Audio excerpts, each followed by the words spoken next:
Welcome to Carmen Co-Education, Strive to Excellence. Hello students, welcome to our channel कॉर्मेंट coeducation. Guys, आज हम start करेंगे यहाँ CBSE NCERT class 10th science का chapter first chemical reactions and equations, and this is the 5th lecture of this chapter and yes, this is the last lecture. अगर आप लोगों ने इससे पहले के पार्ट नहीं देखे हैं, लेक्चर्स नहीं देखे हैं, तो आप उन्हें प्लेलिस्ट पे जा कर के देख सकते हैं गाइस।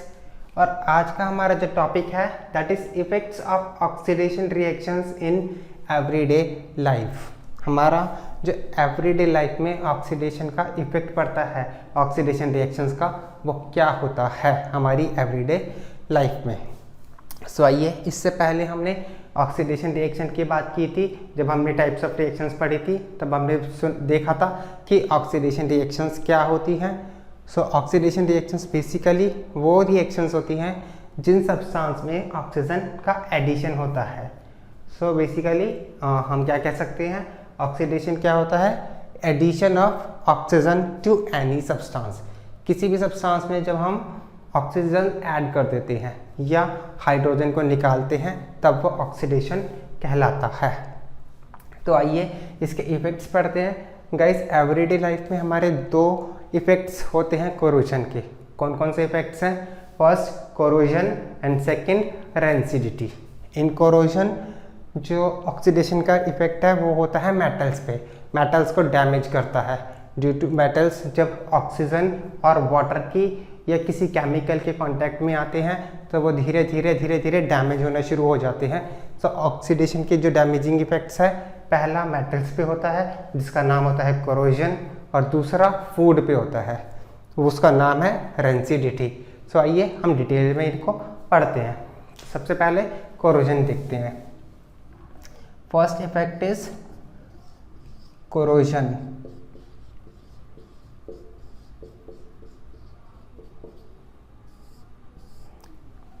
सो गाइस, कोरोजन, आइए लिखते हैं डेफिनेशन इसकी।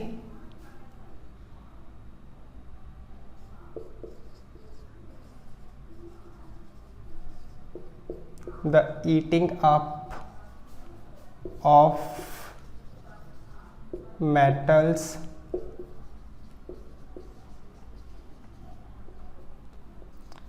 by the action of air, moisture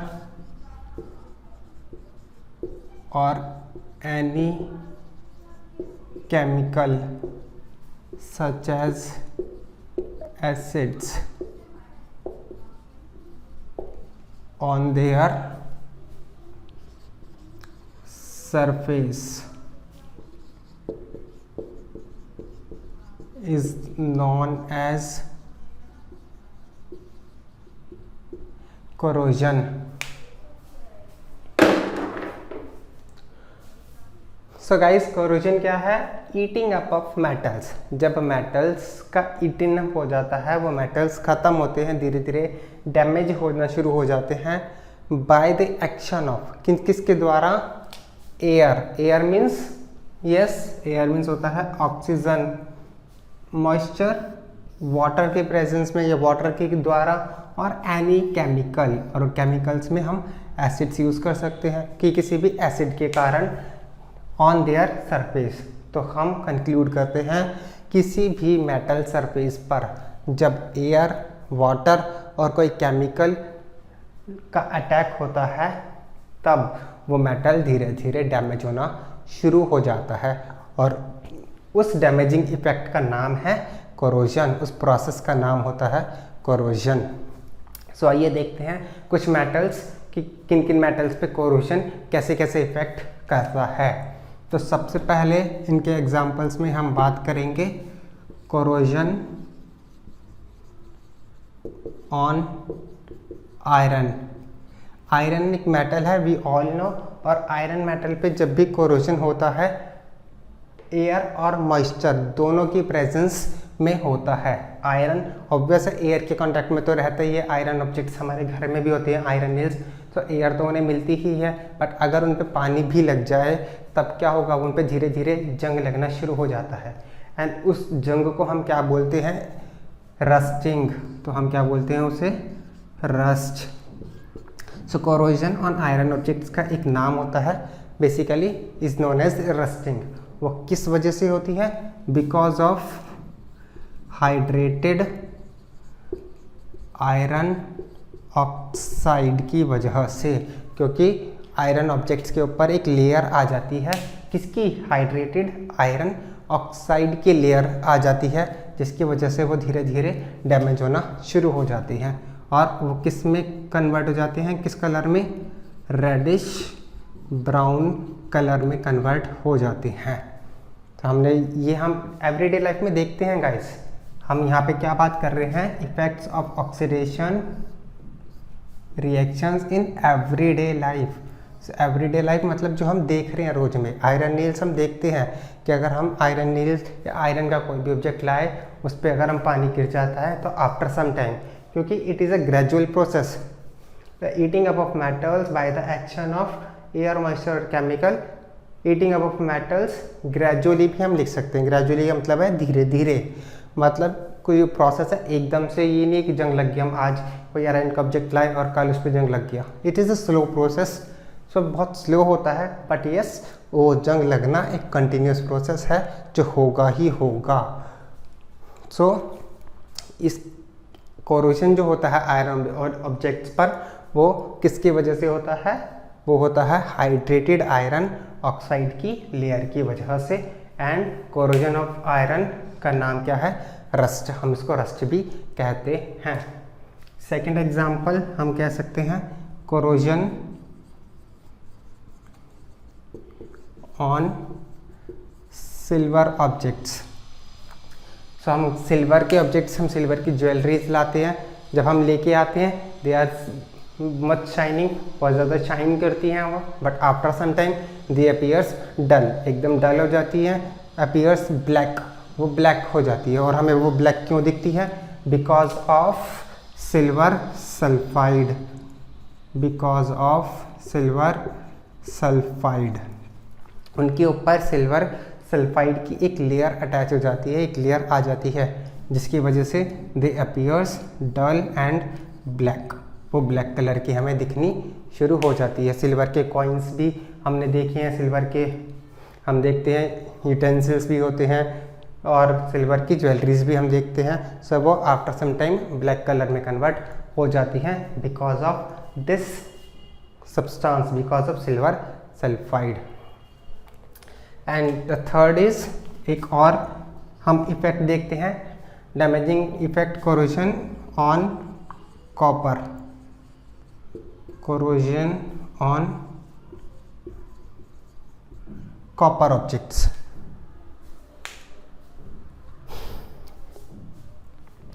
so guys, copper objects पे जो कोरोजन होता है वो होता है the layer of copper carbonate, copper carbonate की लेयर की वजह से। और वो किस कलर में कन्वर्ट कर देती है, कॉपर को ग्रीन कलर में कन्वर्ट कर देती है, वो ग्रीनिश हो जाते हैं जो कॉपर होता है।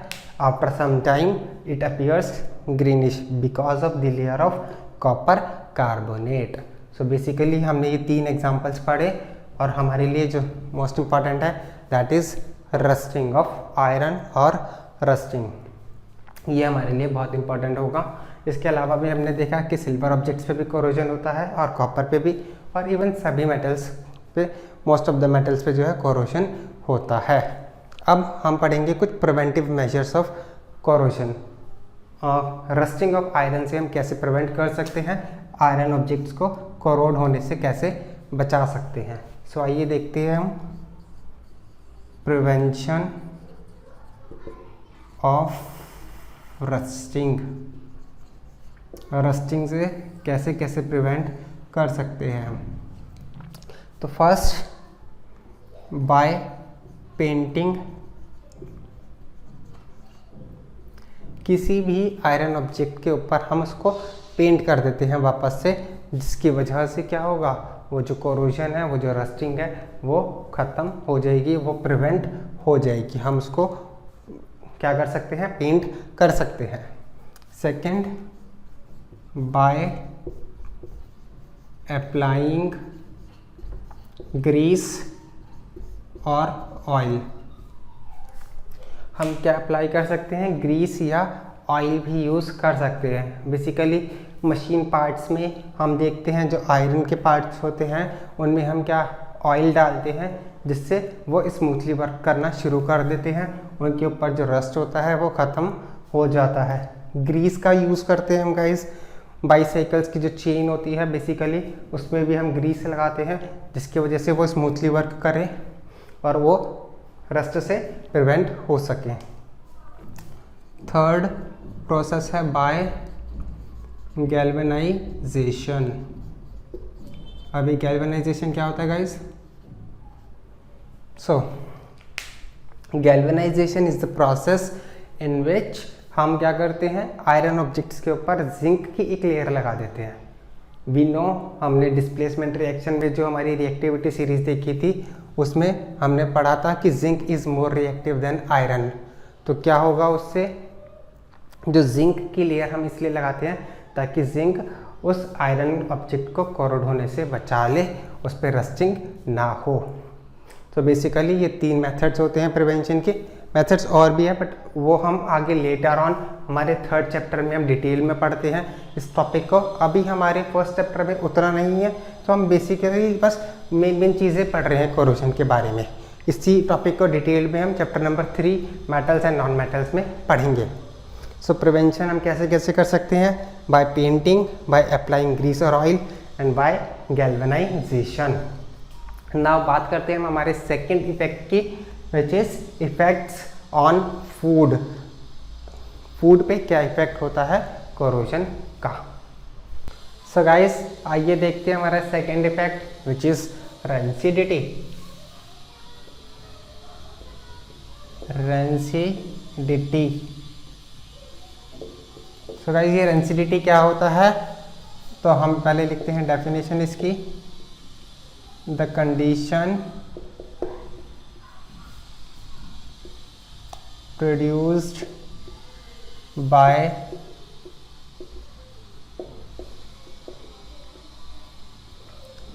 aerial oxidation of fats and oils in food marked by unpleasant smell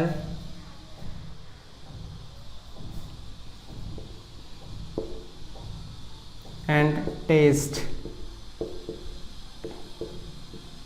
is known as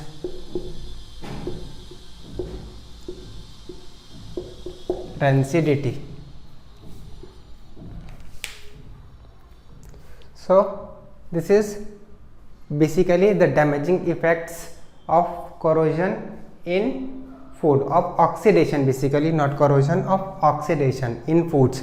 जब भी फूड के अंदर जो वेजिटेबल ऑयल्स या फैट्स होते हैं जब वो ऑक्सीडाइज्ड होते हैं तब क्या होगा, उनका स्मेल भी अनप्लीजेंट हो जाती है और उनका टेस्ट भी अनप्लीजेंट हो जाता है। और बेसिकली ये हम देखते हैं हमारे एवरीडे लाइफ में इन समर सीजन्स में, ज़्यादातर समर सीजन्स में जब हम फूड को रूम टेम्परेचर पर रख देते हैं रात को, तो सुबह जब हम देखेंगे तो उस फूड का स्मेल भी अनप्लीजेंट हो जाती है, उसका टेस्ट भी बहुत ज़्यादा ख़राब हो जाता है।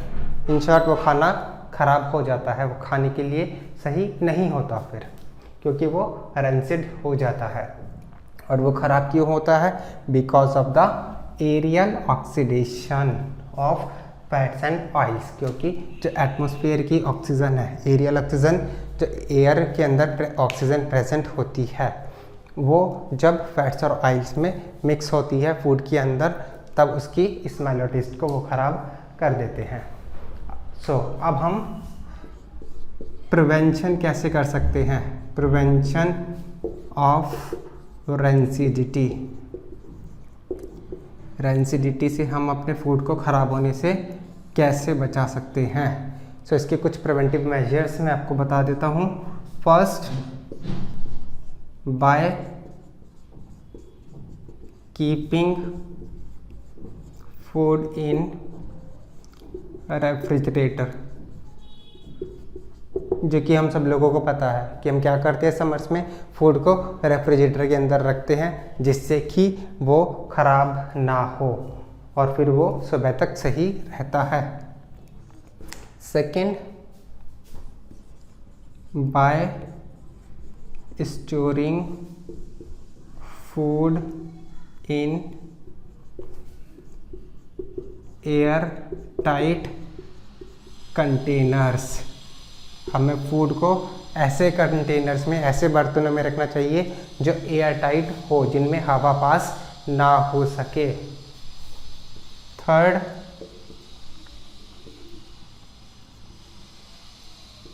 Bye packaging food in nitrogen gas.